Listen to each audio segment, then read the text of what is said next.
Tonight on EMT, an extraordinary story. A man who is a football star and a coach who conducted his entire career while being a drug addict. He pours his heart out and tells his story tonight on EMT.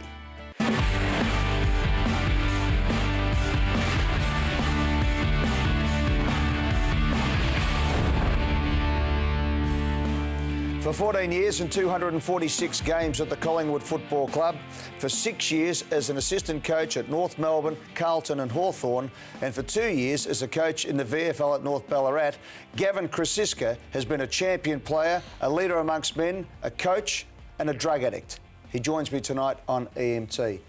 Gavin, thank you for coming on. This is a remarkably brave thing for you to do. First of all, is it true that you're a drug addict throughout your career? Yes, it is, Ed, yes. What were you taking? I obviously was drinking alcohol. I used cannabis consistently through my career and ongoing until the 5th of May last year. And I was using amphetamines. Speed? Yes. How bad did your life get eventually? Well, it's a good question, Eddie. It brought me to my knees last year, the 5th of May. Nicole, my wife, admitted me into a rehab facility where I spent 30 days and I guess was my eyes were opened up to a new way of life, I guess, because all I'd known was masking and covering feelings and emotions up with drugs for so long. How were you able to cover up this drug dependency throughout your entire career and from your family? It's a tough question, Eddie. It's something that, look, in reflection and learning about addiction and the things that we need to do to keep ourselves hidden from others, the isolation. I guess it's. I can't really answer it. I know that it's a lot of manipulation, a lot of lies, a lot of dishonesties. If I was ever confronted, it'd be defensive responses from me, blaming others, just those sorts of things. Your nickname was Bagger because you used to be aggressive in that situation, that you were always the bloke at football clubs who would tell it as it is, but you're into other people. Was that a defensive mechanism? You said, as we were talking coming into this interview, that lying became a lifestyle for you. Yeah, it was lying about covering up my disease and what I thought I needed to do to live. It was a survival mechanism. It's obviously not the right one. And it was it ended up completely devastating my family and my life as I knew it. But it was something that I did. And look, I can't even say regrets. In regards to my past using, the one thing I regret is hurting my wife and family the way I have. Even during my using days, it was such a difficult time for myself. I didn't know why I needed to do this. I know that my addiction was triggered when I had my first drink as a 15-year-old. That was a complete blackout situation. I drank a lot more than what the other guys around me were, drinking a spirit straight. And I knew that was when, in reflection, where my addiction started and cannabis started straight away then. Well, let's go back to the start. Let's go back. So you're 15 years of age, you're in Queensland. Yeah. What happens? I just made All-Australian teams in regards to probably being the best player in Queensland at that stage and made the Teal Cup All-Australian team, the schoolboys All-Australian team. It's a great moment in your life. You're on the cusp of manhood. Yep. Maybe even a shot at the VFL. Yeah. You had a celebratory drink with your mates, or was it let's go out and get pissed? No, it was a party. I was at as a youngster, and we thought we were doing the right thing. We waited till all the people left the party, and then we brought out these bottles. We all had a bottle each, and what'd you have? It was a bottle of Bundy rum. Yep. Had a guzzle. All the other boys had a guzzle, and that was about it for them. And I had another two, and as I said, it was a complete blackout. I can't remember anything. I woke up the next day in a laundry. obviously, could imagine the parents of the boy who were at his party. They would have been very, very distraught with my state. I remember vomiting a lot, and that started. What was next? How did you get into cannabis? Where did it go from there? The cannabis started probably just after that. Look, my family's got a long line of alcoholics in the family. I was, there's a term we use, restless, irritable and discontent as a child. I obviously had football ability, and that kept me busy on Saturdays and so forth, but it was just as soon as I had that first one, it was rolling, and it was just a matter of time before I tried the next one. And cannabis came along, and I was hooked on that straight away. Can I ask how you were introduced to cannabis? I can't really remember. It was just through the guys at the footy club I was playing at. I'd actually moved out of home. It's when Mum and Dad divorced or separated, and Mum went and lived with my sister then, and I went and moved with a few of the guys close to the footy club, and I was introduced through that. One thing led to another. You then picked up by Collingwood, you came down. Did you look at that as a breaker, that this might be the circuit breaker for me? Get away from Queensland, started fresh. How old were you when you came to Collingwood with that in mind? Look, I think I was probably 17. Look, my addiction was already on fire inside me. I actually bought a reasonable amount of cannabis down here when I first moved to Melbourne, unbeknownst to my late mother. And thought that was going to be it. I was hoping I'd be able to work my way through that and then look at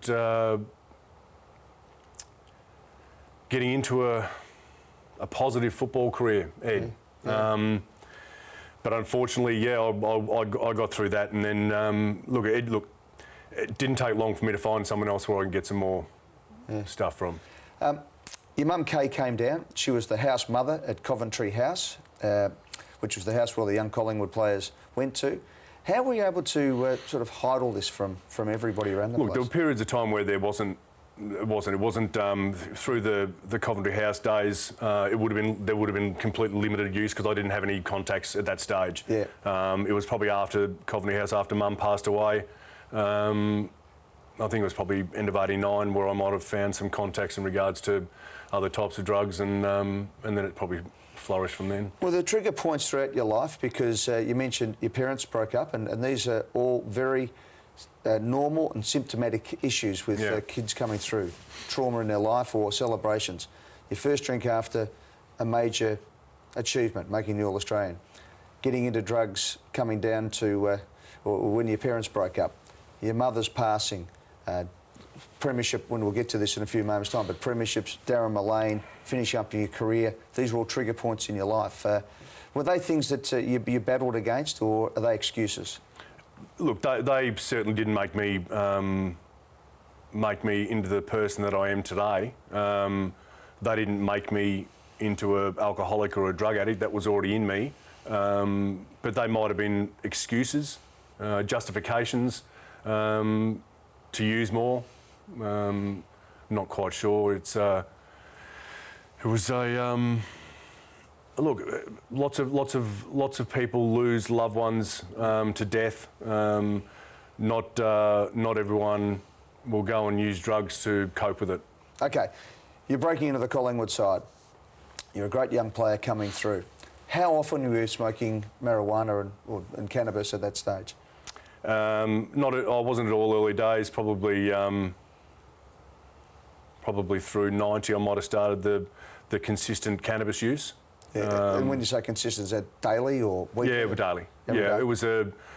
It was something I needed to, or I believed I needed to sleep. It was a nighttime thing. I was completely isolated back then. I had a house out at Ferntree Gully. I remember Graham Allen saying to me, "What are you buying a house out there for?"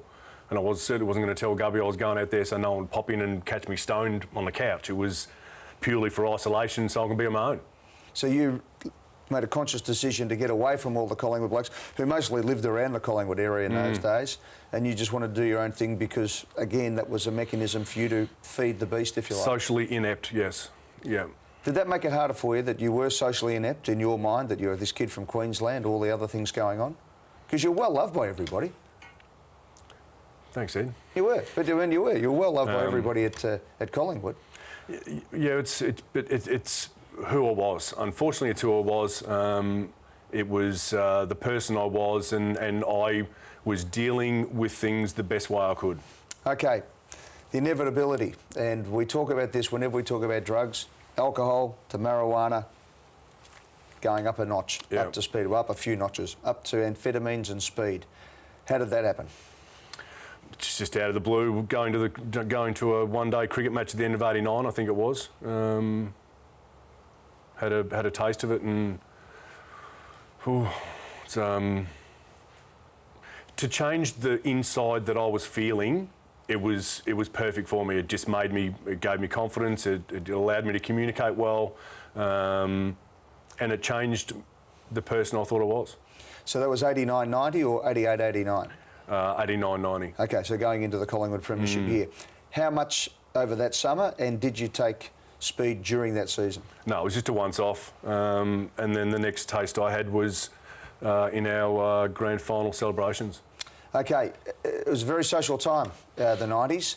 Did you do any of this stuff with other players, or were you doing it on your own? No, it was, purely on my own. It was something I needed to do. Just want to make it clear. So your teammates had no idea at any stage, and there were no other players sort of in your life involved in any of this? No, it was a personal, private thing. He need not even pick it. The drought is over. 52 years. They've waited. Let the celebrations begin. You mentioned 1990 grand final, the celebrations. What happened there? I think it was on the Sunday. It was offered to me, and I, for sure, hadn't had a big night the Saturday night before, and they got me through again for a couple of days. Gavin, with 1990, you kicked that goal on the left foot, hands are in the air. Did you get a chance to enjoy the euphoria, the natural euphoria of being a Collingwood Premiership star, or did the drugs take over? Oh, look, back then,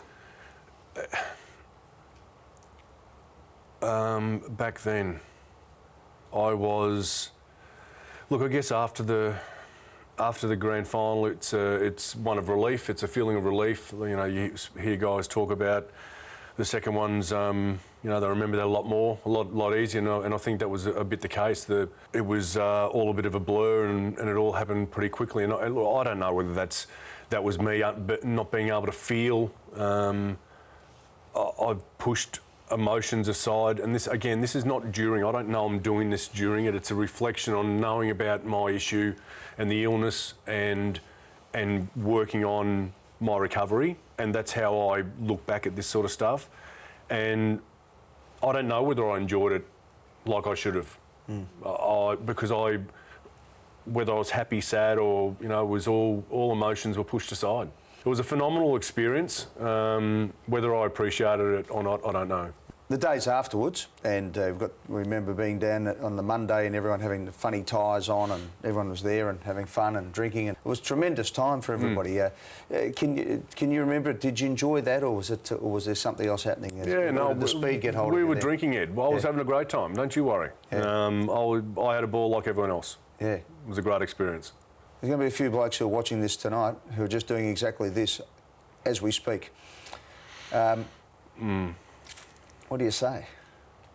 Look, drugs and alcohol are a serious issue in not only sport, but in young people in society. The community needs to do a lot more. The governments and the communities need a lot more to educate and provide support services for these people. And I don't want to say I'm different, but a drug addict is different than a social user. Can a social user become a drug addict? You bet they can, and it can be the start of it. Yeah. So it is a dangerous time. I've seen plenty of people in show business over the years, and sport and general life, who start off as users and they're in control, and then one day they're not. In your case, it grabbed you from the very first go. Is that a fair comment? Oh, look, I believe it's a genetic disposition for me. And as I said, the first one, rolled it straight away. 1990, the Saturday night or the Sunday, whenever it was, the speed was going around because it was party time, and everyone wanted to go didn't want that moment to end. Everyone wanted to keep going. And did it cross your mind, knowing that you'd sort of fought all these urges along the way not to take the step up? Or what was it that said when a bloke who comes up to you, who's clearly a dealer, says, have a go at this, it'll make you feel good, which is what they always say? I didn't fight any urges at any stage. It's another part about addiction. It's instant gratification, and if it was there, I was taking it. So that's 1990. You played up until 2000. So you got another 10 years of football, including finishing a run-up in the Copeland Trophy in 1998. How much amphetamines did you take during that period, and did you take any on game day? No, look, it wasn't a performance-enhancing thing. It was a social thing. I took drugs because I'm a drug addict. I had no choice. Drug addicts, drug addicts don't have a choice on whether they take drugs or not. And during football, there was a period through 1992 where I lost my way in regards to alcohol and drugs. You did your licence at one stage, didn't you? Yeah, I lost that for 4 years for drink driving, another consequence of my addiction. What did you blow? Can you remember? It was 0.23. Oh, that's a big drink. My second offence, yeah. Yeah. Quite embarrassing. What could somebody have done to stop you going to the next level? Well, I don't know. I don't think anyone would have been able to. Yeah. I guess I look straight to support, the word support, because that's what got me help last year. It's a really good question, Eddie. I think support, having people bold enough to confront people when they're just not sure on the behaviours and maybe questioning someone. Yeah. And yeah, as I said, being bold and confronting them and being honest with them, because I know for myself, I would throw it straight back to you.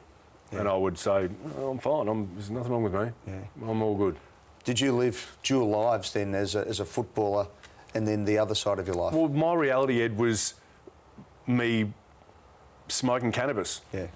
Do you know what I mean? I drank like a lot of the other guys. I probably drank more than the other guys. But it was the addiction that was just flourishing. It was just, they talk about a little man in the back of your head doing push-ups waiting for you to fall over in recovery. That's your addiction. He's just in there. It's just there. Okay. When you move out of playing into coaching, was there a moment there where you thought, okay, let's try and put this behind us? Or how did you approach it? What was your life like at that stage? The only way I could have stopped was how it happened last year, was with support and with help, and I just needed direction and I needed to be shoved in somewhere. When did your addiction to speed escalate, and how often were you using it at the peak of your addiction? I just changed I added speed to my repertoire, and that was my drug of choice. That's about 11 years ago. And that was an ongoing daily basis for what I thought in my head was so that I could survive. How do you function as a father, a husband and a footy coach in that environment, taking speed every day? Well, I can tell you from a father-husband point of view, not very well. And it was... it gradually got worse. I can't answer that with the coaching part of it. I had my coaching mask.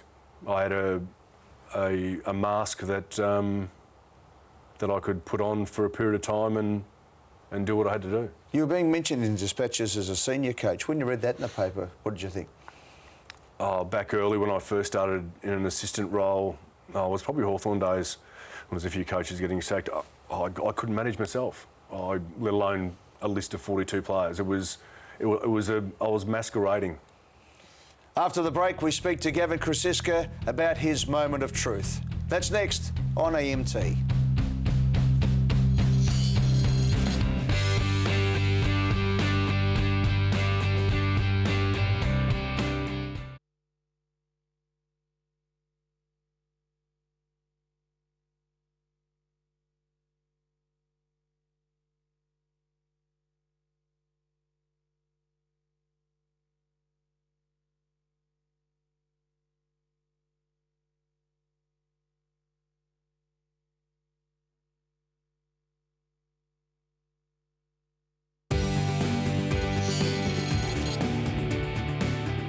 Welcome back as we speak to former Collingwood champion Gavin Crosisca about his battle with drugs, ongoing battle as it is. And at the moment he's looking and feeling great. Gav, can I ask you a question? Did you ever try to give up? Over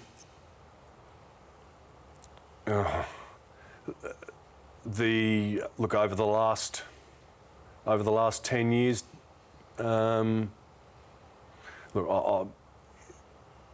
I used to go to bed every night, saying to myself, that was it, no more. I've got too much to lose. I've got a beautiful wife. I've got 3 great kids. What am I doing?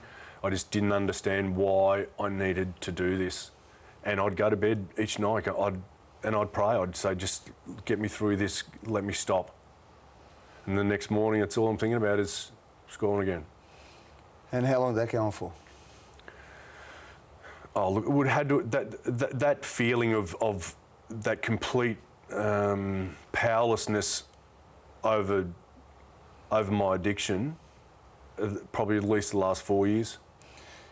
Gav, it's incredible to think that you went to bed every night, tucked your kids in, went to bed with your wife, with that in your mind, and wake up the next day desperate for another score, as you said, and go out and buy it. And you did that on a daily basis because you didn't buy like a whole, kilo of speed or anything. You were doing it on a daily basis because you were trying. Every day was going to be your last day, wasn't it? Yeah. Over the last period of the last 3 or 4 years, it was. Yeah. Look, I was working 70 hours a week. I was a part-time coach at Heidelberg. That suited me. It was a completely isolated lifestyle. 4 nights a week I'd get home, my family were already in bed. It suited a drug addict. And yeah, it was every night, yeah. So at what stage did you stop? At what stage did it finally come crashing down on top of you? What was the catalyst to take the step forward that you have in your life? I had a very open, willing and loving wife that saw something still in me. Nicole asked me to move out 6 weeks before the 5th of May. Did she know at any stage of your drug activity? She knew that she thought I was drinking too much. Yeah, the drink was starting to get a problem. Not the amphetamine use, no. And I didn't want to leave, but I didn't want to stay. I didn't know. I was so confused and so scattered. I left, and that just shocked and surprised Nicole as well. It didn't make sense to her, and the manipulation and the dishonesties and the lies, and it just was all too much. And she spoke to a couple of professionals, and they eventually suggested to her that it could be something else. So they suggested a rehab. So did Nicole come back to you then and say, is there something else? When did you finally say there is something to this? No, not at that time. I was... Look, this is how ridiculous... This is where it took me. I went into the rehab thinking that everyone thinks I thought that they thought it was gambling and alcohol problems. I'll go into the rehab, get myself right with my amphetamine use, and I'll clear my head. I read my diary that I wrote in daily about this, and it's just my headspace. It's just my reality was just crazy. Just crazy. It's insane. It really is. Lying to yourself, were you? Yeah, and that's probably the biggest dishonesty that happened was. It was just, but that's where it took me. It's where my head was, and it took a bit to shake it out. So you go into rehab. When did the penny drop for you that the people there, the experts, knew what was going on, and that you had to? Well, I was dishonest to the head psych there for the first week about my drug of choice. I said I was going along with the alcohol and gambling. He just wrote it down. He didn't care. He knew that it would unfold and it would come out, which it did. I eventually, 7 days in, admitted to it. It was just ridiculous. So, look, it was a light bulb moment for me to know that there was a rehabilitation services out there that could help me for what this inside illness that I had no idea about, to know that I could get help for that was just the freedom I had from knowing that was the case was just enormous. And I, the 12-step program, getting involved with that and hearing people share about their stories every time they share, they're talking about me. And to know other people are out there suffering the same thing I was suffering, and to be able to talk to someone about it was very, very freeing. How long were you in rehab for? I had 30 days in the first one, and then it was advised, Nicole and my counsellor, it's a fantastic counsellor, James Pryor, decided that I needed longer and needed more. Unbeknownst to me, I was thinking I was going home, and that's very early in recovery and still so much more to learn about what was going on, and spent another 3 months at a suburban residential place called Refocus. How did you and Nicole tell the kids? You've got Josh, who's 13, Riley, who's 10, and Tegan, who's 9. How did you tell the kids, where's Dad gone for 3 months? Look, that was difficult, and again, without Nicole's willingness to learn about this, it would have been so much harder. Look, she had to move house. The kids, there's been a huge amount of change in our family over the last 17 months. For financial reasons? Yeah, financial. Me being away. Yeah. Nicole put it on to she used a Biggest Loser type camp thing, yeah. where I got away. The kids knew I was working 70 hours a week and very busy and very tired. So we went along those lines. Yeah, so you told them that you were going off to get yourself... healthy. Yeah, boot camp. Which I was to a degree, yeah. Do you still think about the drugs now? Is it still there?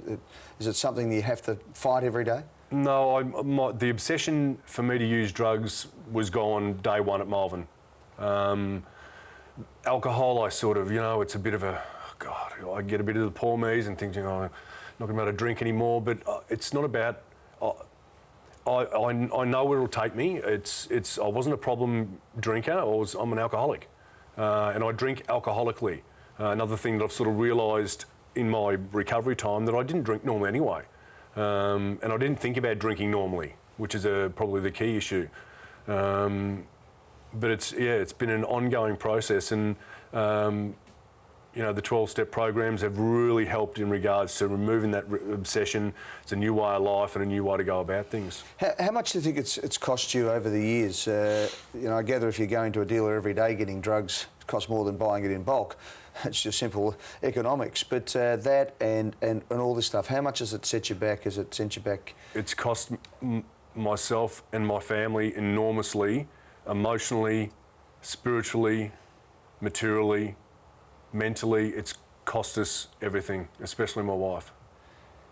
She's some girl, Nicole.